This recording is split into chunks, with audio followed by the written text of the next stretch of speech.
Friends, సాధారణంగా IPL అంటే మనకి ఒక క్యాచ్‌తోనో, ఒక ఓవర్‌తోనో లేదా ఒక బంతితోనో ఆట మలుపు తిప్పే సినారియోస్ చాలా అంటే చాలా కనపడతాయి.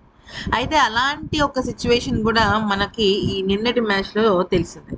లక్నో వేదికగా జరిగిన మ్యాచ్‌లో లక్నో అలాగే ఢిల్లీ జట్లు తలపడ్డాయి.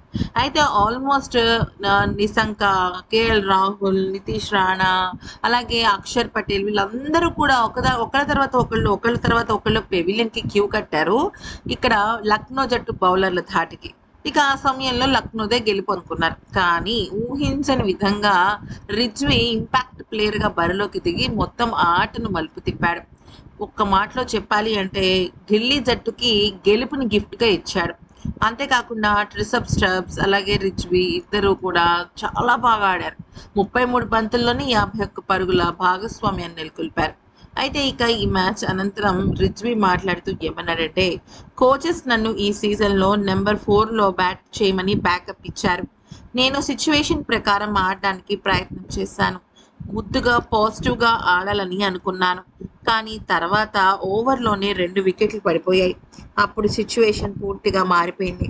నేను స్టబ్స్‌తో మాట్లాడాను. అతను నాతో చెప్పిన విషయం ఒకటే ఒకటి. కొంచెం టైం తీసుకుందాం. ఇంకా చాలా ఓవర్లున్నాయి. రన్ రేట్ కూడా తక్కువుంది. కండిషన్స్‌ని రెస్పెక్ట్ చేద్దాం అని అన్నాడు. అయితే ఈ క్రమంలో ధోని గురించి కూడా గుర్తు చేసుకున్నాడు. 2024లో చెన్నై జట్టు రిజ్వీకి చాలా భారీ ధరను వెచ్చించి చెన్నై జట్టులోకి తీసుకుంది. అయితే ఆ సమయంలో ధోని తనొక సూపర్ స్టార్ అవుతానని చెప్పాడు. అప్పటి నుంచి కూడా ధోనితో రెగ్యులర్‌గా రిజ్వీ మాట్లాడడం జరుగుతుంది. అయితే ఈ మ్యాచ్‌కి ముందు కూడా అంటే ఆఫ్‌కోర్స్ మొదటి మ్యాచ్ కాబట్టి మాట్లాడడం జరిగితే, "ఈ మ్యాచ్‌లో నువ్వెందుకో గేమ్ చేంజర్‌గా మారతావు" అని చెప్పాడట. అప్పుడు ఇక చాలా హ్యాపీగా ఫీల్ అయ్యాడు. కానీ అదే నిజమైంది. అటు ధోని చెప్పిన మాట, ఇటు తిను తెలుసుకున్న మాట కూడాను. ఆహ్, స్టబ్స్‌తో మాట్లాడితే అలా చెప్పడం. అయితే మేము మాట్లాడి మా నేచురల్ గేమ్ ఆడాలని డిసైడ్ అయ్యాం. 50 వచ్చాక మాత్రమే కాదు.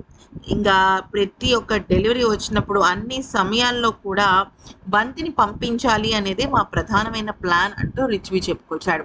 ఏది ఏమైనప్పటికీ కూడా ఈరోజు సమీర్ రిజ్వీ ఆడిన ఆట నెక్స్ట్ లెవెల్ గేమ్ అని చెప్పుకోవాలి.